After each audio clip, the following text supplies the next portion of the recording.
நபி பெருமானார் ஸல்லல்லாஹு அலைஹி வஸல்லம் ஒரு ஹதீஸ், அழகான ஹதீஸ். ஒவ்வொரு ஃபர்து தொழுகையும் முடிச்சிட்டு ஆயத்துல் குர்சி ஓதுங்கன்னாங்க. சஹீஹான ஹதீஸ். ஒவ்வொரு ஃபர்து தொழுகை முடிச்சு இமாம் சலாம் கொடுத்த உடனே ஆயத்துல் குர்சி, அல்லாஹு லா இலாஹ இல்லாஹு வல் ஹய்யுல் கய்யூம் லா தஅஹுதுஹு சினத்து வலா நௌம்.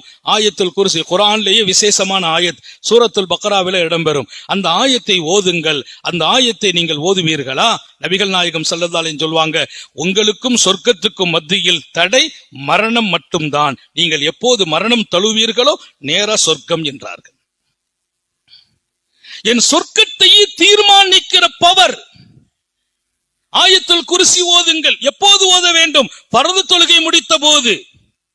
உங்கள் வீட்டில் தொழும் பெண்களுக்கு சொல்லுங்கள், 1000 தவறுகளும் குற்றங்களும் நடக்கும் வாழ்க்கையில் சொர்க்கம் நமக்கு இலக்காகுவதற்கு ஆயத்துல் குர்சியை சஹாபிகள் ஓதாம விட்டதே இல்லை.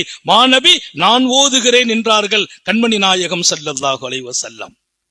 மனப்பாடமாக இருக்க வேண்டிய ஒரு அற்புத ஆயத். என் வீட்டு பிள்ளைகளின் இதயத்தில் அது பதிய வேண்டும்.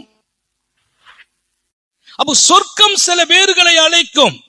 அவர்கள் யார் என்று பெருமானார் ஸல்லல்லாஹு அலைஹி வஸல்லம் இங்கே ஒரு செய்தியை சொல்லிட்டாங்க. ஆயத்துல் குர்சியை ஓதிக்கொண்டிருந்தால், அதுவும் ஃபர்து முடிச்ச உடனே, உனக்கும் சொர்க்கத்துக்கும் கரெக்டா தான் நீ உள்ளதான் போகணும். எது தடை? மௌத்து தடை. அப்படின்னா